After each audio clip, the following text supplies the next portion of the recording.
guys, welcome to back my channel. Oke, assalamualaikum warahmatullahi wabarakatuh. Perkenalkan, nama saya Susanti, mahasiswa jurusan Tadris Biologi UIN Mahmud Yunus Batu Sangkar. Oke, pada kesempatan kali ini saya akan menjelaskan materi mengenai matkul kriptogame, terkhususnya PT Ridopita. Sebelumnya, apakah teman-teman mengetahui apa sih PT Ridopita itu? Yaps, benar, tumbuhan paku. Tumbuhan paku itu bukan tumbuhan yang ditumbuhi oleh paku ya teman-teman, dan juga bukan tumbuhan yang berbentuk seperti paku. Itu salah besar. PT Ridopita atau tumbuhan paku merupakan tanaman yang berasal dari kata Yunani yaitu pteron yang artinya bulu dan piton artinya tumbuhan. Jadi tumbuhan bulu. Kok tumbuhan bulu sih? Karena bentuknya itu seperti membentuk sebuah bulu-bulu gitu loh teman-teman. Kebayang nggak sih bulu yang disusun satu tangkai itu seperti membentuk bulu gitu? Bisa lah ya, kebayang ya. Kita nanti simak bakalan simak video berikutnya ya teman-teman. Tumbuhan paku merupakan tumbuhan berkormos dan berpembuluh yang paling sederhana loh. Kok gitu sih? Kok dia sudah berkormus dan berpembuluh? Apa sih maksudnya? Berkormus artinya tubuhnya sudah dapat dibedakan menjadi 3 bagian pokok. Kalian masih ingat kan 3 bagian pokok itu? Yaps, benar, yaitu akar, batang, dan daun. Lalu apa sih yang dimaksud tumbuhan paku itu merupakan tumbuhan berpembuluh? Nah, tumbuhan paku yang sudah berpembuluh itu maksudnya karena ia sudah memiliki pembuluh pengangkut teman-teman, seperti floem dan xilem. Nah, selain itu, tumbuhan paku atau PT Ridopita ini memiliki terdapat lapisan pelindung sel atau jaket steril, dikelilingi organ reproduksi, sistem transport internal, Nah, tumbuhan paku ini hidup di tempat yang lembab. Akar serabut berupa rizoma, ujung akar dilindungi kaliptra. Sel-sel akar membentuk epidermis, korteks, dan silinder pusat. Nah, kan tadi sudah saya singgung kan bahwa tumbuhan paku itu yang memiliki jaringan pembuluh pengakut yaitu xilem dan floem. Jadi tumbuhan paku merupakan tumbuhan yang berkormus serta berpembuluh ya teman-teman. Selalu ingat ini ya teman-teman. Nah, tadi kan sudah kita bahas nih bahwa tumbuhan paku itu merupakan tumbuhan yang berkormus dan berpembuluh. Nah, apakah teman-teman penasaran bagaimana sih ciri-ciri tumbuhan paku ini secara umum? Nah, pada slide ini saya akan menjelaskan ciri-ciri dari PT Ridopita nih teman-teman. Simak baik-baik ya. Yang pertama, akar, batang, dan daun memiliki berkas pembuluh angkut berupa xilem dan floem. Nah, tumbuhan paku ini dapat ditemukan di air, tempat lembab, menempel pada tumbuhan lain sebagai epifit ya teman-teman. Nah, dia juga bisa tumbuh di sisa-sisa tumbuhan lain seperti di sampah-sampah. Nah, kalau ini berarti dia sebagai saprofit ya teman-teman. Lalu PT Ridopita ini tidak menghasilkan biji tetapi menghasilkan spora. Spora tersebut terdapat di dalam kotak spora yang disebut dengan sporangium. Nah, kotak-kotak spora itu terkumpul menjadi satu yang disebut dengan sorus. Sorus ini kemudian berkumpul di permukaan bawah dari helaian daun PT Ridopita tersebut teman-teman. Nah, PT Ridopita ini mengalami pergirilan keturunan atau disebut dengan metagenesis. Nah, yang biasa kita lihat itu dia mengalami generasi saprofit. Daun yang masih muda menggulung. Daun tumbuhan paku ada yang khusus menghasilkan spora. Nah, kalau yang ini disebut dengan sporofil.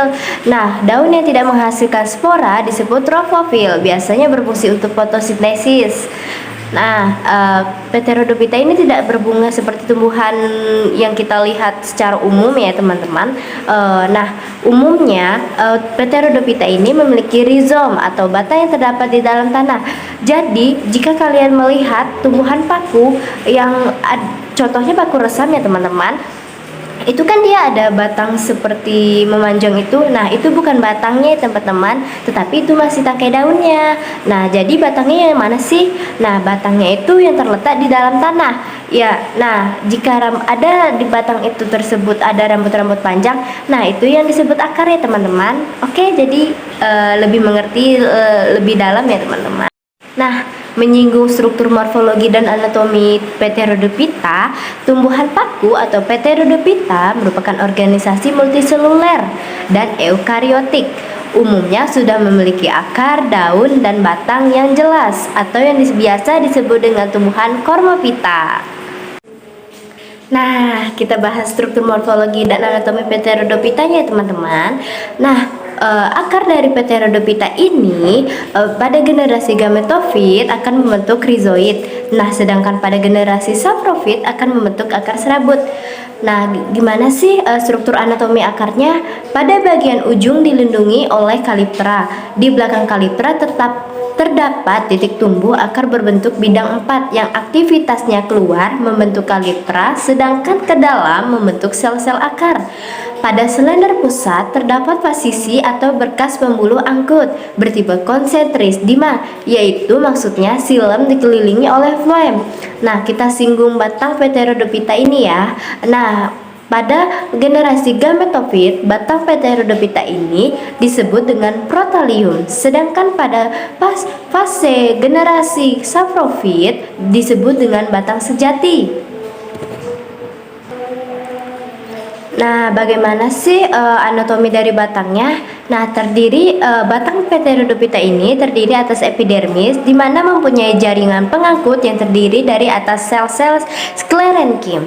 Nah, korteks banyak mengandung lubang atau ruang antar sel. Silinder pusatnya terdiri dari xilem dan floem yang membentuk berkas pengangkut bertipe konsentris. Nah, dari anatomi batang ini terbukti bahwa Pteridophyta ini merupakan tumbuhan yang sudah berkormus ya teman-teman, setelah berpembuluh. Nah, mengenai daunnya, daun dari Pteridophyta ini terdiferensiasi sehingga berdasarkan ukurannya dapat dibedakan menjadi dua nih, yaitu daun mikrofil, di mana mikro berarti ukurannya kecil ya teman-teman. Ukuran kecil hanya setebal selapis sel dan membentuk rambut.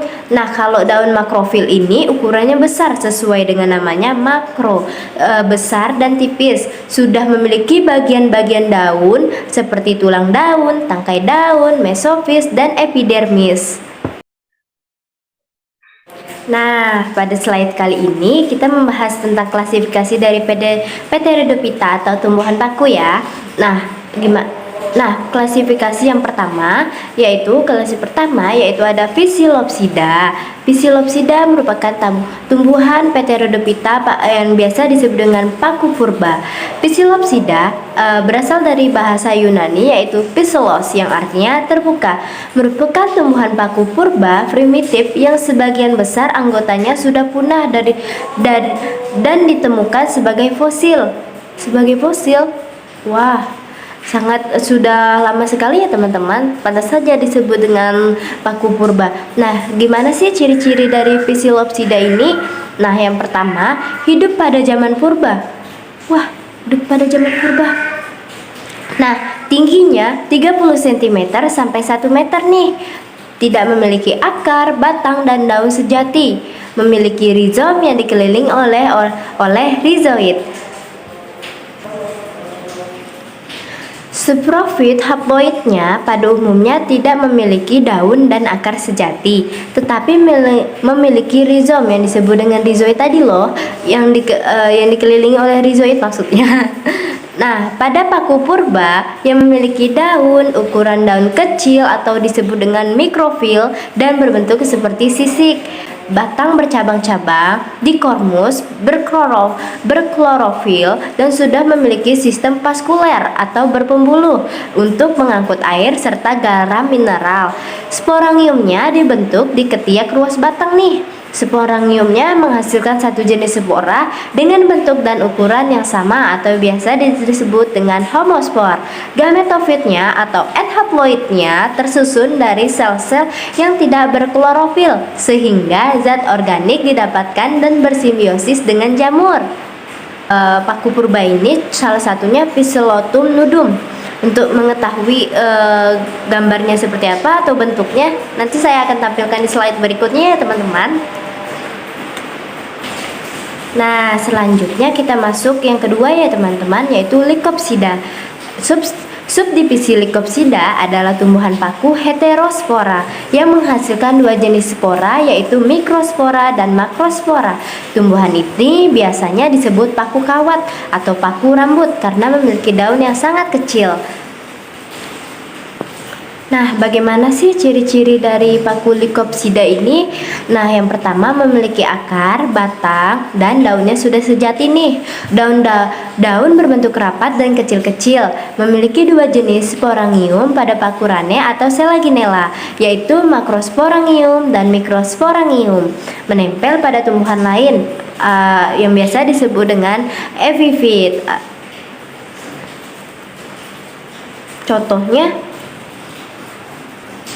nah, contoh dari kelas subdivisi Lycopsida ini yaitu yang pertama Lycopodium cernum atau biasa disebut dengan paku kawat, serta Selaginella atau paku rane.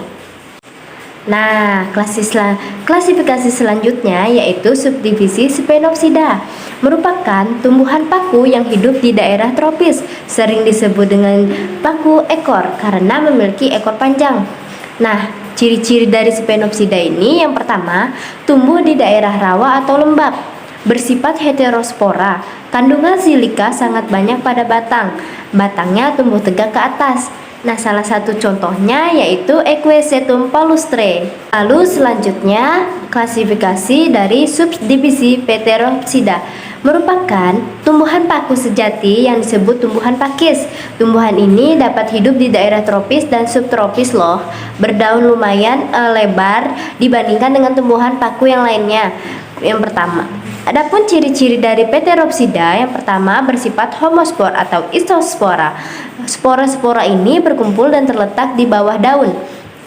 Dalam pembuahan membutuhkan air untuk sel telur dan sperma. Penyebaran spora ke berbagai daerah baru dibantu oleh angin. Batangnya tumbuh di atas permukaan tanah atau tegak, juga terbenam di bawah permukaan tanah berupa rimpang atau rizom. Nah, pada slide ini merupakan salah satu contoh yang sudah saya sebutkan tadi ya. Yang pertama ada paku purba, yang kedua ada Lycopodium cernum. Nah, yang ketiga ini ada dari kelas Sphenopsida. Nah, yang keempat ini merupakan dari kelas Pteropsida. Menyinggung bagaimana sih reproduksi dari Pterodophyta ini. Nah, kita simak video ini ya teman-teman dengan baik. Di sini sudah terdapat gambar yang saya tampilkan. Nah, gimana sih penjelasannya? Yang pertama, reproduksi tumbuhan paku terbagi dalam dua fase, yaitu fase vegetatif dan generatif nih. Reproduksi tumbuhan paku secara vegetatif itu dengan membentuk rizoma dan membentuk spora, sedangkan secara generatif dengan pembentukan gamet. Tumbuhan paku mengalami pergiliran keturunan atau yang biasa disebut dengan metagenesis, yaitu pergiliran keturunan antara generasi sporofit atau penghasil spora dengan generasi gametofit atau penghasil gamet. Proses metagenesis tumbuhan paku yaitu sebagai berikut,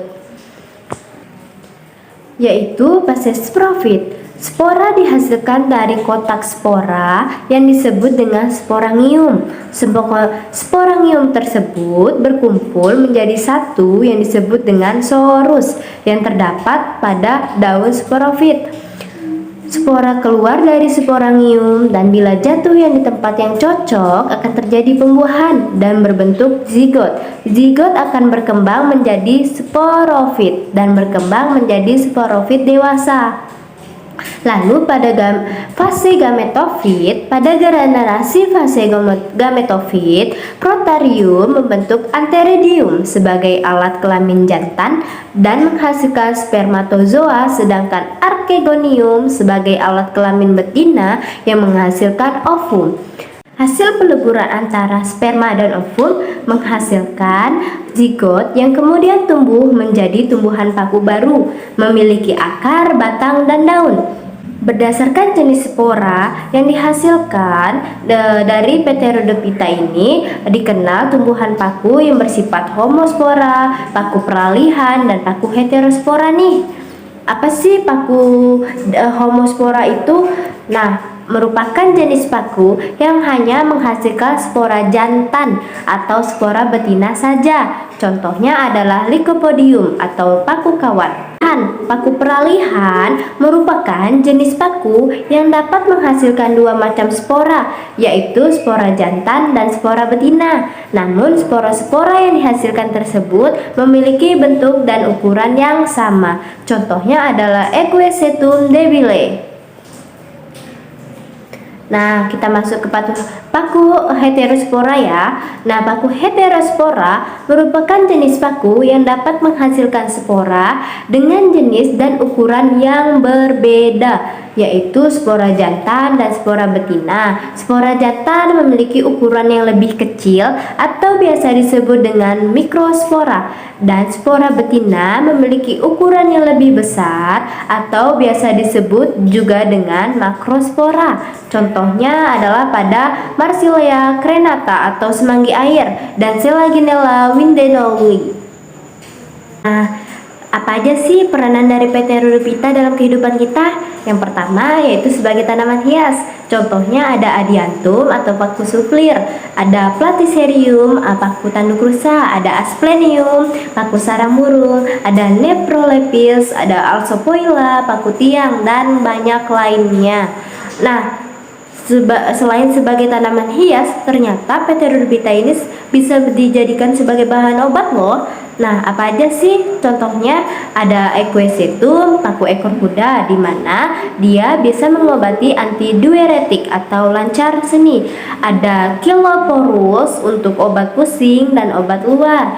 Nah, ada Dryopteris untuk obat cacing pita. Ada Platycerium bifurcata untuk obat tetes telinga luar. Nah, dan ada Lycopodium untuk antidiuretik tadi dan pencahar lemah dan dari sporanya. Selain itu, Pteridophyta ini juga bisa dimakan loh, yaitu sebagai bahan sayuran. Biasanya dari golongan Pteropsida sih, yaitu tumbuhan pakis biasanya. Selain itu ada yaitu seperti contohnya yang pertama ada Marsilea. Nah, selain Marsilea, untuk bahan sayuran juga ada dari Pteridium aquilinum atau paku Garuda dan banyak lainnya. Selain itu, Pteridophyta ini berperan juga sebagai kesuburan tanah. Contohnya Azolla pinnata karena mampu bersimbiosis dengan Anabaena atau alga biru sehingga dapat mengikat unsur nitrogen dari udara. Selain memiliki peran positif, Pteridophyta ini memiliki peran negatif juga loh. Contohnya yaitu sebagai gulma pertanian. Biasanya ini contohnya dari spesies Salvinia natans atau biasa disebut dengan kayambang. Salvinia ini dia mengganggu tanaman padi biasanya. Cukup sekian materi pembelajaran dari saya mengenai Pteridophyta. Jika ada kurangnya saya mohon maaf. Wassalamualaikum warahmatullahi wabarakatuh. See you next time guys.